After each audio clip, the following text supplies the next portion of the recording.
that, I can stop stalling and get on with the panel. So we're going to be rounding off this session of the Ukie Hub Crawl with a quick panel where we're going to be just touching on quite a few of the themes that have been already spoken about by some of our other speakers, but get a little bit of insight from some fantastic people working in the UK games industry today. So let's do introductions first. I'm George Osborn. I'm the head of communications at Ukie, and I'm going to throw over to Simran first. Simran, would you like to introduce yourself? Hi everyone, I'm Simran. I'm the head of player engagement at Milky Studios. Fantastic. And Jemima? Hello, I'm Jemima Crow, the marketing and community manager at Auroch Digital. So Jemima, I'm going to go into the first question with you first, if that's okay. I hope that's all right. And it's a pretty straightforward one, because I always like to open up with a fairly easy one for you lot, which is just how important is player and fan feedback to developing a great video game today? So really important for us here at Auroch Digital, and it's something we're learning more and more of with as we go, we've been collecting more data for each game that do, and more player feedback that we're feeding into our games. We collect the data through betas and demos, and we've been doing it for Dark Future, our game from 2019. We did a much smaller beta and we found really useful feedback from them. So from Mars Horizon, our more recent release in November 2020, we did a much bigger beta and demos and collected loads of feedback, which has been super important in creating the game. Fantastic. And with Auroch as well, you create quite sort of an interesting range of games, because your most recent one, Mars Horizon, was a bit more of a sort of strategy base builder kind of thing, in comparison to Dark Future, which was, I'm just trying to remember this, Peter told me about this. Peter Willington may be watching and realizing I've forgotten what the game was fully about. But so there's a range of different games there with slightly different characteristics that you have to feel your way through, right? Yeah, and navigate our community through that as well. So Mars Horizon was a space agency management strategy game, simulation game, and worked really closely with the European Space Agency in that. And all of our games, we like to connect the real world with the digital. So we work with external partners on that as well. Well, fantastic. And Simran, so a slightly different type of game as well, but what's the importance of building a community around what you've been doing with Hyperbrawl? It's absolutely vital. As I say, I've always worked by the ethos that at the end of the day, the community is who you're building the game for, and you never treat your community like their customers. At the end of the day, giving the community a voice in the active development of a game just helps increase the bond between you as the developer and they as the consumer. And just getting that feedback allows you as a developer to only grow throughout development, but also implement what the community actually want to see in the game whilst you're going along through community-driven development. And that's just a big thing for us at Milky Tea. And it's just allowed us to make so many amazing features and current up and coming features that are coming for Hyperbrawl that we have planned for the future and the rest of Q1 of 2021. Fantastic. And one of the key things that I have to thank you both for is that you very nicely led into my next question, which is actually about the process of gathering that feedback and how early you need to start doing this. Because, I think with the process of game development, obviously it can be quite fluid. There's lots and lots of different things going on and lots of different things to consider. But it seems to be that we're now at the point where actually as an industry, because of the fact that, releasing betas are much more standard, we've gone through the green light age, it seems to be that you can start getting that feedback much earlier. So how early, say Simran, do you start getting feedback on a game from your community? And what kind of tactics and approaches have you used to do that? I honestly just start from day one. Even if you've got an idea, go to Steam, grab all the latest Steam data and look at what games people are playing, look at why people are enjoying those games, and then you can analyze what the market's after and what players are actually interacting and what content they're looking for in their games. And then you can take that and implement that into your development before you've even started the game. So acquiring that research and what the actual gaming community is looking at the current moment in time, where their interests in, what it is they specifically are putting those interests into, and then implement that into your own production and development pipeline, because that will influence the games you create later down the line. So, it's all well and good making a game and then hoping the beta does well, but if you can start putting in those initial research steps just before you even start making it, that's just going to help you completely change the development timeline of the game and your chances of it succeeding and resonating with different communities around the world. See, that's really fascinating as well. Like you actually going out and doing that kind of frontline research. I think, if I'm being honest, I think a lot of people wouldn't necessarily know community managers are actually going out and doing that kind of work. It tends to obviously be a lot of the frontline work after release that people might be thinking about. So it's fascinating that you bring that up. And Jemima, you were mentioning as well in terms of the importance of betas, in terms of feedback. I'm going to kind of slightly roll in the question as well about data and analytics too, because that's something else that people are really interested in. But, when you're using those for community feedback. What kind of things are you looking for, and how are people actively providing that feedback, and you're able to go and pass it through? Is it simply through bug reports, forums, social media? Which ways are people speaking to you? So we use all of the above. So being a smaller company, I do marketing and community management. So I'm sort of in all those. I'm on the socials, I'm in Steam forums.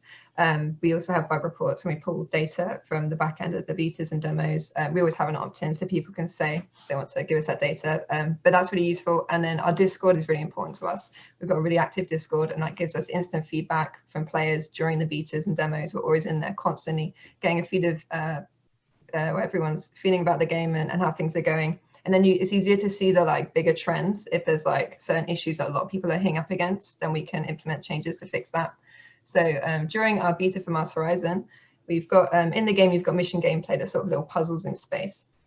And that was quite like dividing. Some people really loved them and really loved the puzzle element, and some people much preferred the strategy side of the game.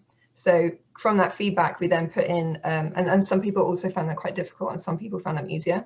So from that, we put 2 changes into the game. So we put difficulty settings just for like certain features. So you could have the game the same difficulty, but just maybe have the puzzles a bit easier. And we also allowed people to skip them after the first time that they'd done it. So then it allowed, however people wanted to play the game, they could still enjoy it to the maximum that they wanted to. That's fascinating. No, that's really interesting. And I think that ties into a wider trend as well about making games much more open, to as many different people as possible. There are some people out there in the world who will love their Bloodborns, and they will take that in their punishing fashion. But for me, I do quite enjoy it when a game actually will give me a nice little hand to get over a little hump that I'm struggling with. So, I mean, it's fascinating as well about how community-led design can actually influence changes like that. And actually, Simran, as one of these tactics for learning about things, the reason why I'm specifically asking you about this is because I can remember playing Hyperbrawl at, I believe it was EGX Rezzed, the last one that happened in person. Dear Lord, that was way too long ago. But what sort of role do events and activities like that also play in terms of you getting that feedback so you can understand what your community wants? Oh, events are absolutely vital for just being able to actually see the reaction of players. And what the great thing about events in general is you get different players from all over the spectrum: sports fans, casual fans, single player fans, and you're gauging not just their responses, but their actual actions whilst they're playing your game. And you as a team, you can take note of all the different reactions that they're having. Then you can quantify that into data that then you can use to identify problems that people had, what they liked, what they disliked. And if anything, an event is just really, really good for just getting feedback from just so many different types of gamer. And then you can take that to the development team, then analyze how you can make the product even better moving forward. Yeah, definitely. And it reminds me, I chatted with the team who made Overcooked, and when they were first making the game, they took a version out where recipes were set to be much more complicated to make, and they were going to have like a recipe book. And then they realized when showing it to families at the Norwich Games Festival that just making the most basic things in game was nearly impossible without some level of massive cooperation. So they went, right, we're just going to scrap that, and went on and built the kind of the genesis of what became Overcooked and what became that successful game. And I think it's a really important point when people are thinking about development teams and design, community, marketing, PR, it all actually helps you to make a better game. So having all of those things integrated into the workflow, it's a fantastic idea. So, let's say as well, in terms of the community and in terms of engaging people around something like a launch as well, events, activities, or live streams can be a great way to do this. I mean, Jemima, I'm jumping to you because you had a pretty spectacular one back in last year. It's just like, you kind of had a big name helping out with your launch, right? Do you want to tell people a bit about that? Yeah, we just had a real astronaut playing our game. It was super exciting. And we also had, we did live streams throughout the year and podcasts where we had guests from the space agencies, the UK Space Agency and the European Space Agency. And it was wonderful to be able to allow them a new platform and new audiences to talk about their work, but also allowing gamers to talk to these people they wouldn't normally get to ask questions. And they could ask, astronauts and other members of space agencies, like their questions about space. And then also they were talking about the game and how it compared to like their actual jobs that we were representing in the game. So yeah, I was really excited to be able to do it for a community, and that's where we sort of built those really strong relationships with them. Yeah, exactly. I mean, it's not usual that Tim Peake is going to be playing your video game upon launch, but And he said it was good. he said it was good. I was actually watching the stream because I saw it come up on social media and was like, "What? An actual astronaut playing this? I've got to go and check this out." But you know, it was about as well that kind of engagement and excitement and building a bit of hype as well. And so Simran as well, like in terms of the work that you've done, you know, especially in terms of like speaking to maybe sort of streamers or influencers or people who are going to be playing the game and willing to give it that platform. You know, what have you learned from that in terms of using that as both a way to spread the word about what you're doing, but also get some feedback?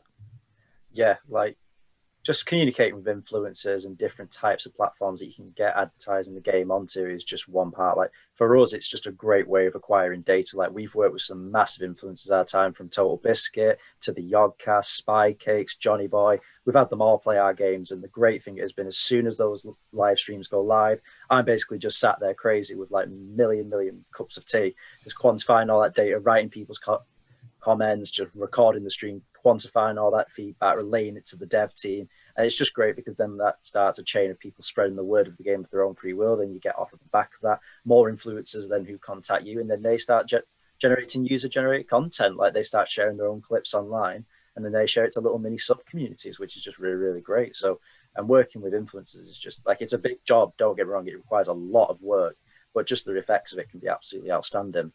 No, completely. And one of the questions though I do have as well is actually in that kind of that moment, you know, maybe the game's gone live and you've now got all of these channels through which people can speak to you. But, you know, I think that Bianca was mentioning it is that in larger companies, you know, you may have dedicated social media managers within the community management team or things like that, which is fantastic. But maybe if you're a smaller business, you're having all of these channels that you've set up, you're getting feedback from all of them, and it's probably quite overwhelming. And then people are also saying, oh, TikTok, are you on TikTok now? It's like, okay, just add that to the mix. How do you manage that workflow so you're actually able to see what's going on with all of those different things, communicate across them all, but also still be able to bring it down so that people can actually change things around it? I mean, I'm going to throw it to Jemima first. I appreciate that's a horrible question, right?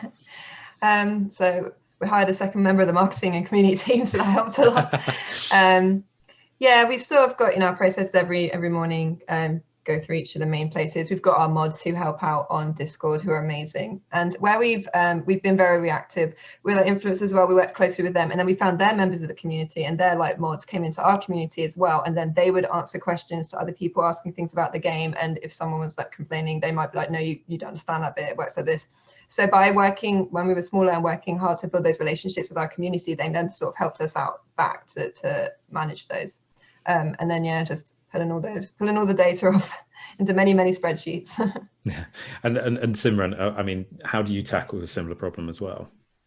To answer that question, a very rigid time schedule. So obviously I'm kind of like the main marketing guy at Milky, so I'm responsible for all the channels, Facebook, Discord, everything. Let's say similar to, we have mods who help us with that stuff as well, but on top of that, it's pretty much just myself. So I break it up into basically slots throughout the day, because otherwise you just risk trying to tackle so many different areas at once. So what I do is basically design a very strict time schedule, which is I'll allocate an hour to Discord, I'll allocate an hour to our Reddit, and then I'll quantify that data within that time frame. And then I'll relay that back to the people throughout the day. And then basically just break the week up into different time slots where you can tackle each community, because you just don't want to give this sort of like crucial data in different communities just hourly slots. You want to give them dedicated days where then you can really sit down with the dev team, with the rest of your marketing team, with the studio leadership, and then actually develop a plan for how you're going to tackle and just keep achieving your different milestones and grow these different communities on these different platforms. Completely. One of the points that Jemima mentioned, you know, was speaking about actually a community that's got a really positive vibe, you know, positive, like they're actually wanting to help, you know, they're wanting to contribute.